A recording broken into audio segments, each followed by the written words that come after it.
the adaptive optimal control of a balancing unicycle. The goal is to control the attitude of the unicycle by controlling the roll and pitch angles. But the question is how to compute the inputs for the system estimates to operate around the desired state, which is the equilibrium point. Because optimal inputs create a balance between the wheel's velocities and the tilt estimate. We use a rotating mass which is called a reaction wheel.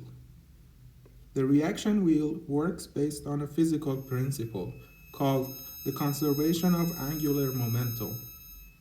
According to the principle, the sum of the angular momenta of a rotating set around a specific axis remains constant unless it is acted upon by an external torque. So, if one of the parts of the rotating set of masses starts rotating using its internal torque, then the complement of the part, the rest of the set, starts rotating in the opposite direction in order to neutralize the internal motion of the part. Otherwise, the angular momentum of the entire set will not be preserved. Using the reaction wheel torque, we can control the angle of the robot's body in the left and right directions. Lines in space. A line can be defined using a point and a vector along that line. In case we don't have the coordinates of that point, we can use 2 points on the line and the subtraction operator in order to find the vector pointing in the direction of the line. A plane in two-dimensional space has infinite extent. It has 4 constraints in its equation, and by calculating the dot product, we find that the normal vector is perpendicular to every other line in the plane. So lines can be thought of as the intersection of 2 planes in 3 dimensions.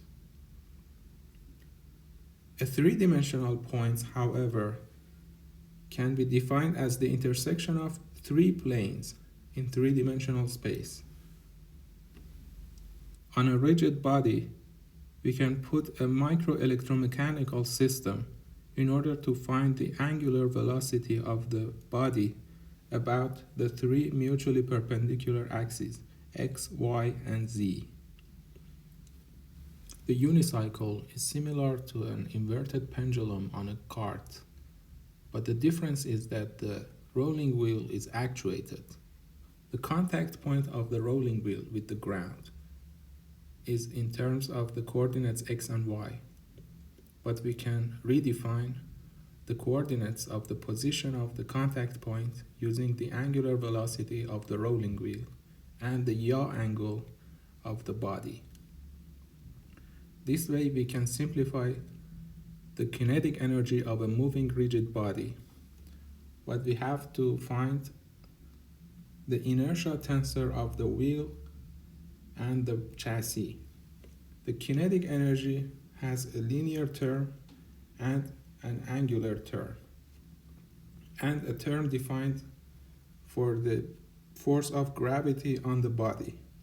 But even that force involving G and Z can be simplified in terms of the tilt of the robot. So in total, the kinetic energy of the body of the robot is in terms of the angles and the angular velocity, and it is in the form of an inner product in terms of the system state. The inner product is done not using the identity matrix, but the system matrix A. 1/2 of the inner product equals the kinetic energy of the system. To model and perform dynamical calculations, it is necessary to know the center of mass of the robot. For doing complementary calculations, it is also required to know the inertial momentum of the set of the wheel and the motor, and the rotational inertia of the robot's chassis, about the horizontal axis passing through the center of mass and the parameters of the motor. The derivative of the system state with respect to time equals the system matrix A times the system state X plus the input gain B times the input U. Using a 5-step procedure, we can update the sensors and compute the input and update the policy. In a closed loop system, we have the motor encoders, the IMU sensors, and the current sensors to provide the system estimate. Finding the center of mass of the built robot is easy. Since the structure of the robot has bilateral symmetry, the center of mass of the robot is located on the axis of symmetry. Now, for determining the exact location of the center of mass, it is sufficient to put the robot on a triangular shape, like a seesaw, and then try to balance the robot. Having found the position of the center of mass, for subsequent calculations, one can assume that the entire mass of the robot is located at that position, which is a certain distance away from the axis of the main wheel and the ground surface. In principle, an inverted pendulum is defined as a similar mechanical structure that is not stable in an intrinsic way or has an unstable balance and becomes balanced using a control system. Inverted pendulums have been interesting to control and systems labs for years, since their unstable and nonlinear nature provides the opportunity to investigate the effectiveness of control algorithms. Similar structures are found in nature as well. For example, the walking of humans. Because the cross-section of the bottom of the human foot is not that big, the human body is not balanced in a very stable way.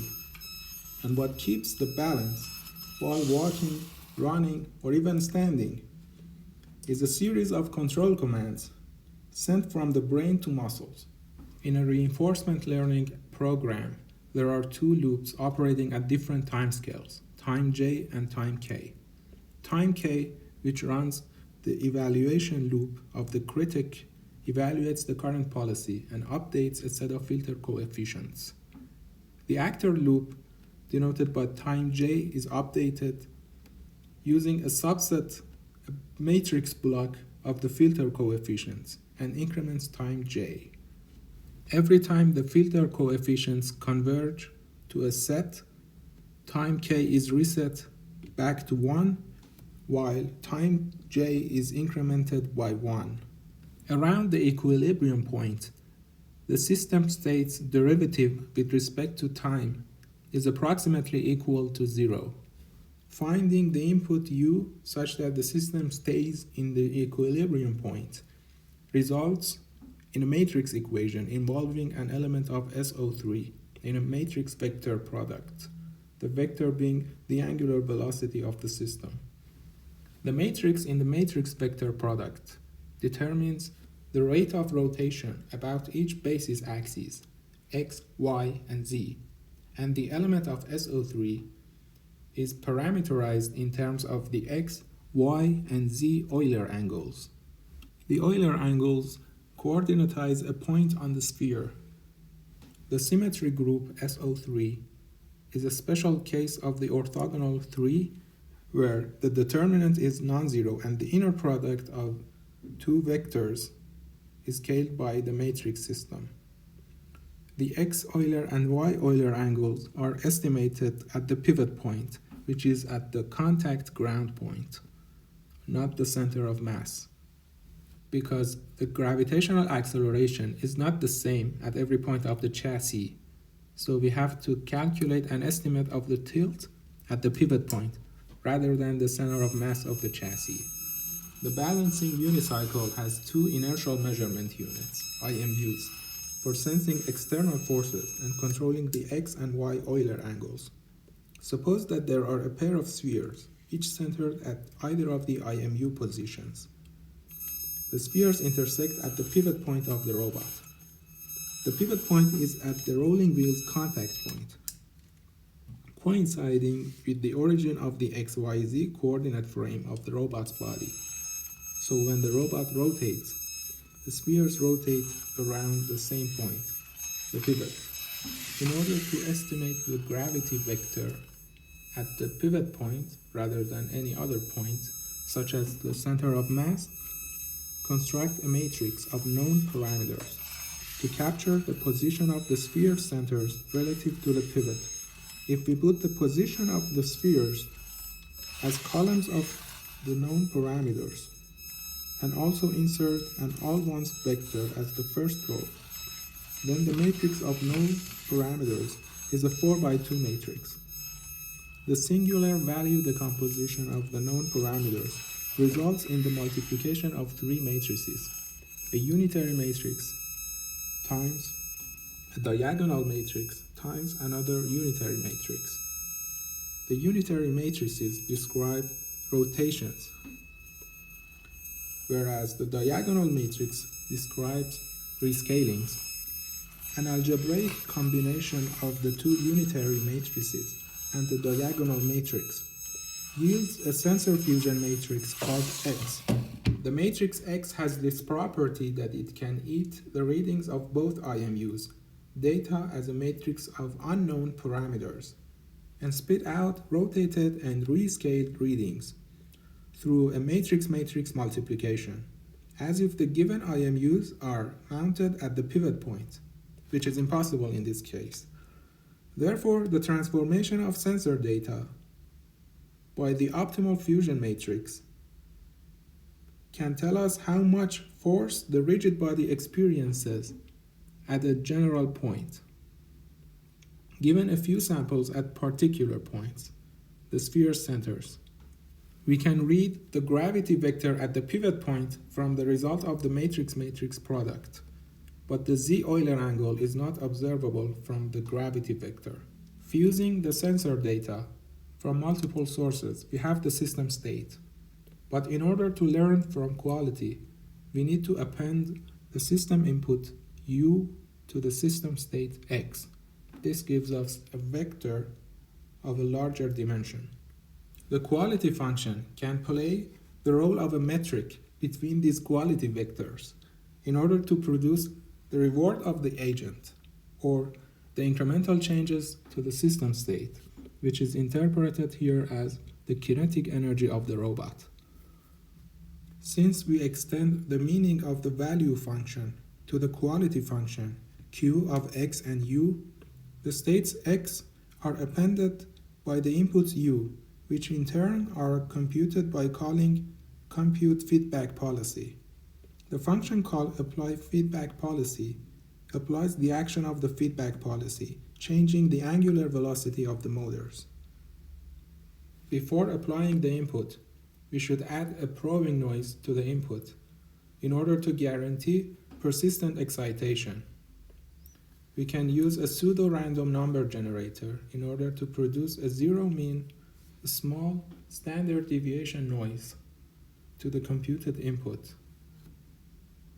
To estimate the back electromotive force of the motor's coils and to measure the current rate of the driver's output, two of the wires that connect the IC pins to the respective motor coils are routed in such a way that they pass by the respective Hall effect sensors. The rolling wheels encoder has an alternating pattern of stripes on it for a pair of infrared light emitting diodes and a pair of phototransistors to sense its rotation. A Hall effect sensor produces a voltage proportional to an axial component of the magnetic field vector produced by the magnetic array in the motor encoder assembly of the reaction wheel. The system operates at three different levels of electric potential, one for the supply of the motors and the other two for the logic. A capacitor bank makes the voltage line of the motors continuous. Define a counter to count the number of times in a row that the reduced absolute sum of the incremental changes to filter coefficients are less than a threshold value. After 3 consecutive changes below the threshold, the policy is updated with the given filter coefficients. Note that this way of determining the convergence of the RLS algorithm allows us to increase the threshold value. Otherwise, a smaller threshold is needed if the convergence is determined by the changes at just one control cycle. By relaxing the threshold value and observing the changes over 5 control cycles, first, good policies are kept for longer, and second, the controller selects more reliable policies. The value of time k seems to be going up regularly during the 1-minute test run interval, but the RLS is converged at less than about 100 cycles, given that the values of k hardly exceed 100 while the controller is active. The policy function produces the control inputs, u of t. The feedback policy is called optimal control whenever it makes the system state x approximately equal to 0 as the desired state. The feedback policy is able to adapt through periodic policy updates. For visualization, we can interface the microcontroller with a Wi-Fi module to send the telemetry data over a local network. In the case of electric motors, if one of the supply lines is cut because of the magnetic flux in the core and an electromagnetic medium in the coil, a voltage is induced in this coil. When the electric current which flows through the motor's coil varies in time due to the motor's inductance, it generates a voltage in opposition to the changing current, as Michael Faraday's law 1831 predicts. This gadget is called a two-axis electronic balance. It uses a tri-axis accelerometer in order to estimate the gravity vector in space-time. The user must push the blue push button on the microcontroller board in order to activate the model. Whenever the robot falls over, the robot senses the tilt exceeding the safety angles, and then it immediately deactivates the model. In the actor-critic architecture of the controller, the filter coefficients are inside the critic network. The filter coefficients are calculated using an algorithm called RLS, the recursive least squares algorithm, which produces optimal weights by learning from data along the system trajectory without knowing the system matrix A. We derive 5 equations for minimizing the weighted least squares error in a recursive way. The RLS algorithm is implemented in the step forward function in the control loop. In this section, whenever we talk about the data vector, we are talking about after sensor fusion and data that has features with normalized range. The filter coefficients at time n minimize the weighted least squares error with the given exponential weighting factor.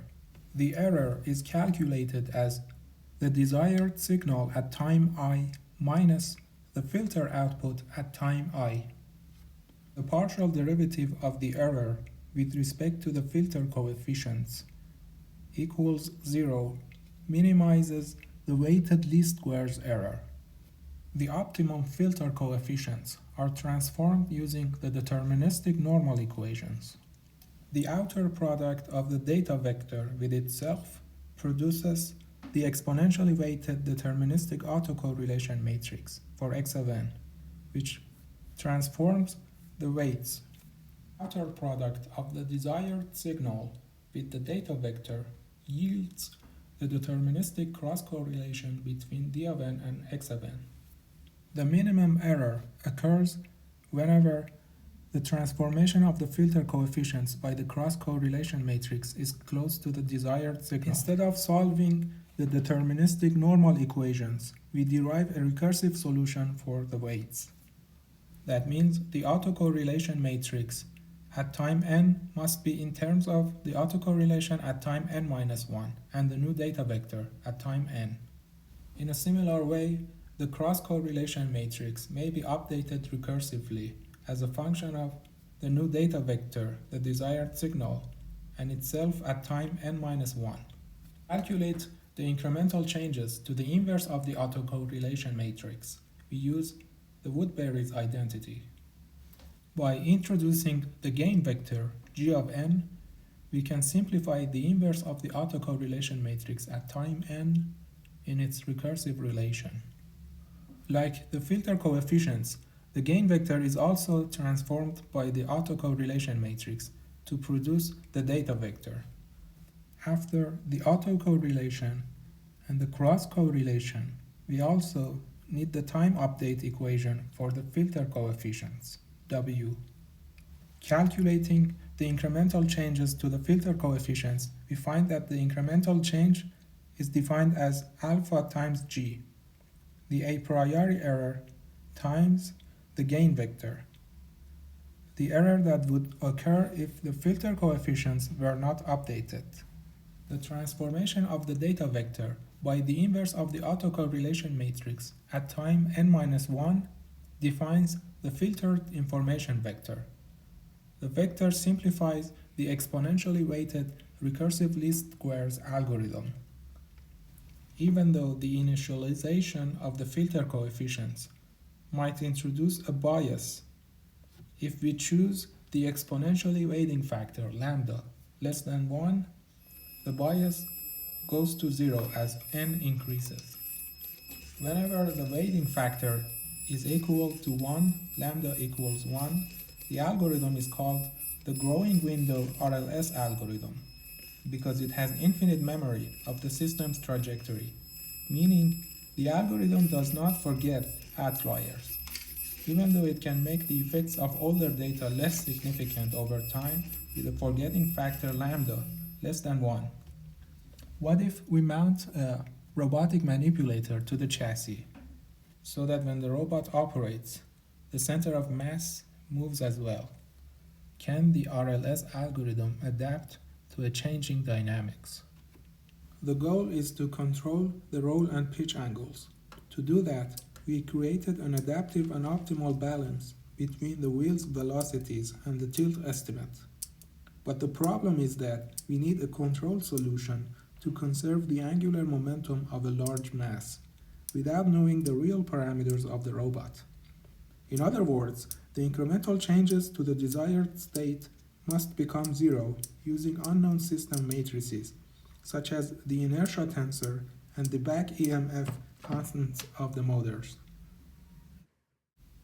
The online implementation of the controller makes the system dynamics linear over short time intervals around the desired state, the x and y-Euler angles approximately equal to 0.